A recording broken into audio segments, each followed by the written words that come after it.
मोदी और शाह की जोड़ी ने तय कर लिया है कि क्षेत्रीय दलों को धीरे धीरे करके निगल जाना, या तो उन्हें बीजेपी का पुछलग्गू बनाना है या फिर किसी भी तरह से उन्हें बीजेपी के खेमे में शामिल करना है। मोदी और शाह की जोड़ी ने तय कर लिया है कि साम दाम दंड भेद सारे हथकंडों का इस्तेमाल करके गैर बीजेपी पार्टियों को तोड़कर उनके विधायकों और सांसदों को अपने पाले में खींचकर बीजेपी का झंडा बुलंद करना है, और इसके लिए चाहे कुछ भी करना पड़े, चाहे विपक्षी नेताओं के पीछे ईडी, इनकम टैक्स या सीबीआई जैसी एजेंसियों को छोड़ना पड़े, चाहे चुनाव आयोग का गैर वाजिब तरीके से इस्तेमाल करना पड़े, किसी भी तरह के हथकंडे अपनाने से गुरेज नहीं करना है। ताजा मामला बंगाल का है।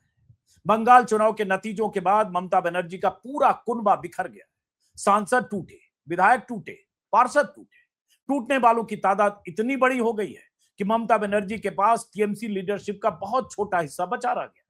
कल जब दिल्ली में विपक्षी गठबंधन की बैठक हो रही थी, तभी दिल्ली में ममता बनर्जी की पार्टी के 12 से 16 सांसदों की तरफ से पाला बदलने का ऐलान किया जा रहा था। हालांकि दावा किया जा रहा था कि हमारे साथ 2/3 सांसद हैं।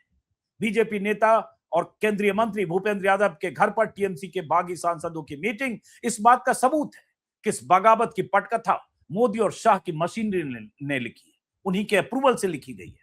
बंगाल चुनाव के नतीजों के पहले ममता बनर्जी की आरती उतारने वाले सांसद अब राष्ट्रहित की दुहाई दे रहे हैं। एनडीए के साथ जाने को जस्टिफाई करने के लिए, बंगाल के विकास के लिए केंद्र सरकार के साथ जाने की बातें कर रहे हैं।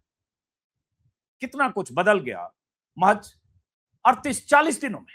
बीजेपी की पूरी बैकिंग बागी सांसदों के साथ है और ममता बनर्जी की पार्टी को लूट कर उन्हें कमजोर करने की पटकथा, जैसा कि मैंने शुरू में कहा, दिल्ली से लिखी जा चुकी है।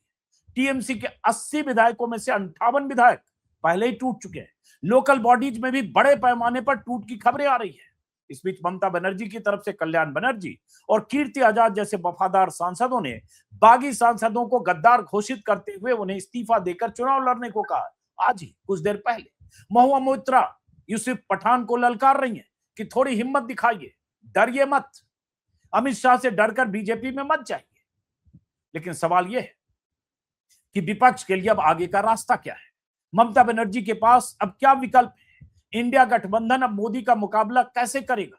2027 में होने वाले विधानसभा चुनाव में बीजेपी का मुकाबला अखिलेश यादव और राहुल गांधी कैसे करेंगे? यूपी में चुनाव है, उत्तराखंड में चुनाव है, पंजाब में चुनाव है। इस टूट फूट से विपक्ष ने क्या सबक लिया है?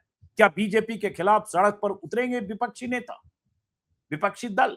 क्या विपक्ष एकजुट होगा या वैसे ही बिखरेगा जैसे हर बार बिखरता है?